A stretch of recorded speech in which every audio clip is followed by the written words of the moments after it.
Hello बच्चों, नमस्कार। स्वागत है आप सभी का। यहाँ पर क्लास 10th के लिए एक्सरसाइज 7.2 क्वेश्चन नंबर 9 को हम डिस्कस करेंगे। ठीक है, स्टेटमेंट क्या है हमारे पास? Find the coordinates of points. Points के कोऑर्डिनेट्स हमको क्या करने हैं? फाइंड करने हैं। कोऑर्डिनेट्स क्या होता है? एक्स और वाई की value which divide the line segment. तो उन पॉइंट्स ने किसी लाइन सेगमेंट को काट रखा है, डिवाइड कर रखा है। ज्वाइनिंग ए एंड बी, जो लाइन सेगमेंट बना है ए और पी पॉइंट को ज्वाइन करने से। कितने पार्ट्स में काटा है उन पॉइंट्स ने? इन 4 इक्वल पार्ट्स, 4 इक्वल पार्ट्स में काटा है। चलो मैं आपको थोड़ा सा आइडिया दे देता हूं। तो यहाँ पर ये मैंने ए पॉइंट ले लिया और ये मैंने बी पॉइंट ले लिया। ए के कोऑर्डिनेट दे रखे हैं -2 2 और बी के कोऑर्डिनेट्स दे रखे हैं 2 और 8। तो ए और बी पॉइंट को ज्वाइन करने वाला जो लाइन सेगमेंट है ना, उसको 4 इक्वल पार्ट्स में काट रखा है। तो 1 2 और 3, तो 3 बार काटेंगे हम किसी लाइन सेगमेंट को। कितने पार्ट्स में कट जाएगा? 4 में। तो देखिए, एक पार्ट, दूसरा पार्ट, तीसरा पार्ट और चौथा पार्ट। तो मैं इसको क्या ले लूंगा? x, इसको क्या ले लूंगा? y, और इसको क्या ले लूंगा? z। इसको मैं कैपिटल X से डिनोट कर लेता हूं। ठीक है, तो x y z। ठीक है, 3 पॉइंटों ने इसको काट दिया। तो पहले मैं इस पॉइंट के कोऑर्डिनेट्स निकाल लूंगा, फिर मैं इस पॉइंट के निकाल लूंगा, फिर मैं इस पॉइंट के कोऑर्डिनेट निकाल लूंगा। तो मुझे इन तीनों पॉइंटों के कोऑर्डिनेट्स चाहिए। तो 4 इक्वल पार्ट्स में काटा है, तो मैं हर हिस्से को एक पार्ट से शो कर सकता हूं। अगर ये 1 पार्ट है तो ये भी कितना होगा? 1। ये भी कितना होगा? 1। और ये भी कितना होगा बच्चे? 1 पार्ट। ये सभी 1 1 1 पार्ट होंगे। ठीक है, क्योंकि उसने खुद बोला है इन 4 इक्वल पार्ट्स। तो 4 इक्वल पार्ट्स में उसने काट दिया। चलो अब हम एक्स पॉइंट के कोऑर्डिनेट्स निकाल लेंगे सबसे पहले। ठीक है, तो यहां पर मैं लिखता हूं 4 कोऑर्डिनेट्स ऑफ पॉइंट एक्स। तो पॉइंट एक्स के जो कोऑर्डिनेट्स हमको निकालने हैं उसके लिए हम बात करते हैं। तो एक्स पॉइंट के कोऑर्डिनेट के लिए मैं इस डायग्राम को आपको दोबारा बना के दिखाना चाहता हूं। ये ए पॉइंट है, ये बी पॉइंट है, और यहाँ पर आपका कौन सा पॉइंट है? यहाँ पर आपका एक्स। ठीक है, तो ए पॉइंट के कोऑर्डिनेट है -2 2 और बी पॉइंट के कोऑर्डिनेट कौन से हैं? 2 और 8। तो एक्स पॉइंट के कोऑर्डिनेट हम क्या मान लेते हैं? X Y. ठीक है, इसी को हमको निकालना होता है ना, जिसने हमारे लाइन सेगमेंट को काटा होता है, उसी के कोऑर्डिनेट्स को हमको निकालना है। लेकिन काटा है तो कोऑर्डिनेट्स निकालने के लिए हमको क्या पता होना चाहिए? रेशियो पता होना चाहिए कि किस रेशियो में उसने हमारे लाइन सेगमेंट को काट रखा है। हमको पता है बच्चे कि एक्स से इधर कितने पार्ट है? एक्स से इधर है केवल एक पार्ट। ये आप दिख रहे हैं, एक्स से इधर कितना पार्ट है? एक पार्ट। अगर एक्स से उधर बात करेंगे 1 2 3, तो क्योंकि 3 इक्वल पार्ट्स हो गए तो 3, तो हम टोटल को कितना लिख सकते हैं? 3। तो हमारे पास रेशियो आ गया कि एक्स पॉइंट ने ए और बी को 1:3 में क्या कर दिया? इंटरसेक्ट कर दिया या फिर डिवाइड कर दिया। तो अब बड़ा ही आसान हो गया। अब तो बिल्कुल ये फर्स्ट क्वेश्चन जैसा बन गया हमारे पास। तो पहले पॉइंट के कोऑर्डिनेट्स को हम x1 y1, दूसरे पॉइंट के कोऑर्डिनेट्स को हम x2 y2 से डिनोट करते हैं। तो सेक्शन फॉर्मूला लगाएंगे किसके लिए? x कोऑर्डिनेट के लिए। लगाइए, सेक्शन फॉर्मूला में x कोऑर्डिनेट निकालते हैं हम m1 x2 प्लस में m2 x1 अपॉन में m1 प्लस में m2। तो किसकी वैल्यू पता होनी चाहिए? m1 m2 की पता होनी चाहिए पहले। तो m1 की वैल्यू कितनी है? जो फर्स्ट रेशियो यानी कि 1। m2 की वैल्यू कितनी है? जो सेकंड रेशियो यानी कि 3। तो m1 m2 की वैल्यू हमको पता लग गई। तो m1 की जगह कितना रखा? 1 मल्टीप्लाई x2 की वैल्यू कितनी है बच्चे? 2। तो 1 मल्टीप्लाई 2 प्लस में m2 की वैल्यू कितनी है? 3 मल्टीप्लाई x1 की वैल्यू हमारे पास -2 अपॉन m1 प्लस m2, तो 1 प्लस में 3। ये हमारे पास किसकी वैल्यू आ गई? m1, ये x कोऑर्डिनेट के लिए। ब्रैकेट सोल्व करेंगे, 1 2 जा 2, 3 मल्टीप्लाई -2 कितना आ गया? -6। और प्लस और माइनस क्या हो जाएगा? माइनस। तो 2 माइनस में 6 अपॉन में 4। ठीक है, तो 2 - 6 कितना होगा? -4 बाय में 4। तो ये कट गया बच्चे, ये आ गया हमारे पास -1। तो ये हमारे पास जो x कोऑर्डिनेट आ गया किसका? x के लिए, x पॉइंट के लिए x कोऑर्डिनेट आ चुका है -1। तो अभी इसी के लिए हम कौन सा निकाल लेंगे? y coordinate. y कोऑर्डिनेट के लिए सेक्शन फॉर्मूला लगाइए, m1 y2 प्लस में m2 y1 अपॉन में m1 प्लस में m2। तो लगाइए, m1 की वैल्यू हमारे पास है 1 मल्टीप्लाई y2 की वैल्यू कितनी है बच्चे? 8 प्लस में m2 की वैल्यू हमारे पास कितनी है? m2 की वैल्यू है हमारे पास 3 मल्टीप्लाई y1 की वैल्यू है 2। बस वैल्यूज पुट करनी है, बड़ा ही आसान है, सिंपल सा है। ठीक है, तब तक चैनल को जरूर सब्सक्राइब कीजिए बच्चों।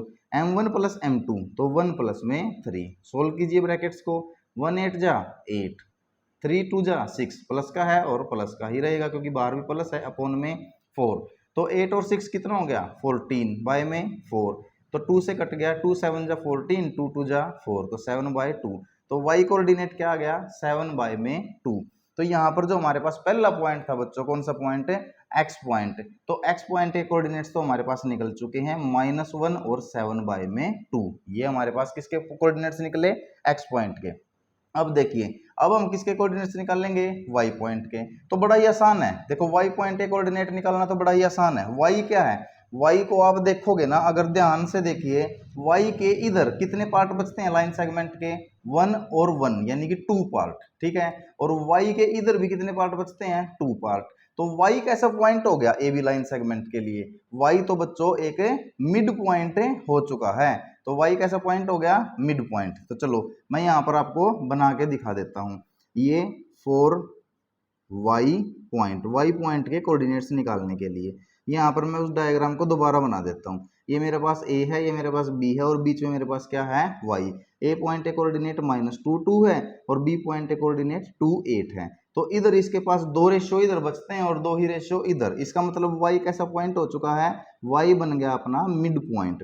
और y के मैंने x y कोऑर्डिनेट निकालने हैं, तो मिड पॉइंट निकालना तो बड़ा ही आसान होता है। तो मिड पॉइंट के लिए x कोऑर्डिनेट, मिड पॉइंट के लिए x कोऑर्डिनेट की वैल्यू क्या होती है x1 प्लस में x2/2।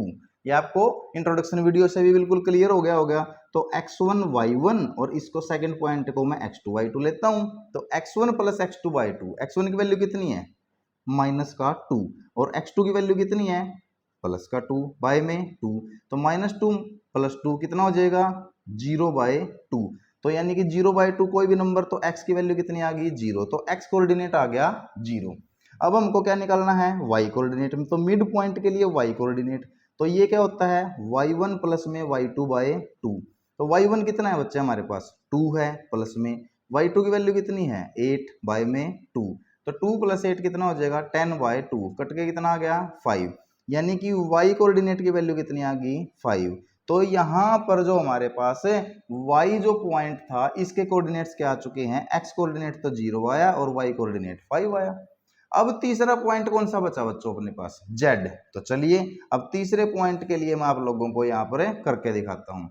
वही डायग्राम में दोबारा क्लियर कर देता हूँ। ये a पॉइंट है, ये b पॉइंट, और यहाँ पर हमारे पास एक z पॉइंट है। a पॉइंट के कोऑर्डिनेट -2 2 थे और b पॉइंट के 2 8 हैं। तो z पॉइंट के कोऑर्डिनेट्स हम मान लेते हैं क्या x y। अब वैल्यू किसकी पता होनी चाहिए रेशियो की। तो ध्यान से देखो, अब z से इधर कितने बच गए पार्ट 1 2 3, तो 3 इक्वल पार्ट बच गए। तो हम टोटल कितना लिख सकते हैं इनको 3। और z से इधर कितने पार्ट बच गए हैं, केवल 1 पार्ट बचा है। तो रेशियो कितना हो गया हमारे पास है 3:1, यानी कि m1 पहले रेशियो की वैल्यू तो 3 आ गई और m2 दूसरे रेशियो की वैल्यू हमारे पास 1 आई है। तो ये हमारे पास रेशियो भी पता लग गया। तो अब हमको क्या निकालने हैं z पॉइंट के लिए क्या निकालना है x कोऑर्डिनेट, ठीक है। तो x कोऑर्डिनेट निकाल लेंगे z पॉइंट के लिए। कौन सा फॉर्मूला लगेगा सेक्शन फॉर्मूला। क्या होता है x के लिए m1 x2 प्लस में m2 x1 बाय में m1 प्लस में m2। ये क्यों लगाया, क्योंकि ये हमारे पास मिड पॉइंट नहीं है। देखो जिसके लिए मिड पॉइंट था उसके लिए मिड पॉइंट फॉर्मूला लगा दिया, लेकिन अब ये सीधा इसमें क्या लगेगा सेक्शन फॉर्मूला। तो m1 की वैल्यू 3 है, अब की बार मल्टीप्लाई x2, तो यहाँ पर हम लिखना भूल गए इसको। देखो ये x1 y1 होता है और ये x2 y2, इसको पहले लिख लीजिए ताकि आप कंफ्यूज ना हो। तो x2 की वैल्यू कितनी है हमारे पास 2, तो ये 2 हो गया, प्लस में m2 की वैल्यू है 1 मल्टीप्लाई x1 की वैल्यू कितनी है -2 अपॉन m1 प्लस m2 यानी कि 3 प्लस में 1। तो ब्रैकेट सोल्व कीजिए, ब्रैकेट सोल्व करोगे तो 3 2 से कितना आया 6 और 1 मल्टीप्लाई -2 कितना आएगा -2। 1 मल्टीप्लाई -2 आएगा। तो -2 है अंदर और प्लस है बाहर, तो प्लस माइनस क्या हो जाएगा माइनस। तो -2 अपॉन में कितना 4, 6 में से 2 गया कितना बचेगा 4। तो 4/4 आ गया हमारे पास आंसर 1, यानी कि x कोऑर्डिनेट तो आ चुका है z पॉइंट के लिए क्या आया बच्चों 1। अब हमको कौन सा कोऑर्डिनेट निकालना है y कोऑर्डिनेट। तो चलिए तो y कोऑर्डिनेट सेक्शन फॉर्मूला से निकालते हैं। क्या होता है m1 y2 प्लस में m2 y1 अपॉन में m1 प्लस में m2, ये हमारा y कोऑर्डिनेट है। m1 की वैल्यू रखिए 3 मल्टीप्लाई y2 की वैल्यू 8 पुट कर दी, प्लस में m2 की वैल्यू 1 मल्टीप्लाई y1 की वैल्यू हमारे पास 2, ठीक है, अपॉन में m1 प्लस m2, तो 3 प्लस में 1। बिल्कुल सिंपल है, ब्रैकेट सोल्व कीजिए। 3 8 जा 24 प्लस में ये 1 2 जा 2, ठीक है, अपोन में 3 + 1 4, ये कितना आएगा 24 में अगर 2 ऐड करेंगे तो बच्चा कितना आएगा, ये आएगा हमारे पास 26/4, तो 2 से कैंसिल कीजिए 13/2, तो y कोऑर्डिनेट की वैल्यू कितनी आ गई 13/2। तो z पॉइंट के लिए जो हमारे कोऑर्डिनेट यहाँ पर जो z पॉइंट था इसके y कोऑर्डिनेट की वैल्यू आ गई 13/2। मेन डायग्राम हमारे पास यहाँ था, तो z के लिए हमारे पास क्या है, x कोऑर्डिनेट इसका 1 था और y कोऑर्डिनेट 13/2। तो बिल्कुल आसानी से हमने इस क्वेश्चन को कर लिया। एक बार दोबारा सा थोड़ा रिकॉल करवा देता हूं। उसने बोला था कोऑर्डिनेट्स बताने हमको उन पॉइंट्स के जिसने एक लाइन सेगमेंट जो इन दो पॉइंटों को जोड़ने से मिलकर बना है 4 इक्वल पार्ट्स में। तो 4 इक्वल पार्ट में हमने एक्स वाई जेड से काट दिया उसको, तो हमने देखा है सब इक्वल इक्वल इक्वल हैं, तो एक्स कोऑर्डिनेट के लिए हमने ऐसे सोल्व किया, इधर 1 पार्ट बचेगा उधर 3 पार्ट, तो m1 रेशियो आ जाएगा 1 और m2 रेशियो 3। तो इससे हम सेक्शन फॉर्मूला से केवल x और y कोऑर्डिनेट निकालने हैं, ठीक है। तो x और y कोऑर्डिनेट हमारे यहाँ पर देखिए निकले x के लिए, फिर हमको किसके लिए निकालने थे, y के लिए। y तो हमारा मिड पॉइंट है, तो यहाँ पर तो केवल क्या लगेगा, mid point formula. Mid point formula से हम y के दोनों कोऑर्डिनेट्स निकाल चुके हैं। उसके बाद z से इधर 3 पार्ट, अब उधर 1 पार्ट, तो m1 की वैल्यू 3 और m2 की वैल्यू 1 बची। तो इसी प्रकार से हमने सेक्शन फॉर्मूला से किसके, z के लिए दोनों कोऑर्डिनेट्स निकाल दिए, और ये क्वेश्चन हमारा बड़ा ही आसानी से हो गया। तो कोई भी डाउट है बच्चों, अब भी कोई डाउट रहता है तो आप कमेंट बॉक्स के अंदर कमेंट कीजिए, अदरवाइज चैनल को तो लाइक शेयर एंड सब्सक्राइब जरूर कीजिए ताकि सभी को इसका बेनिफिट हो सके। Thank you for watching this video.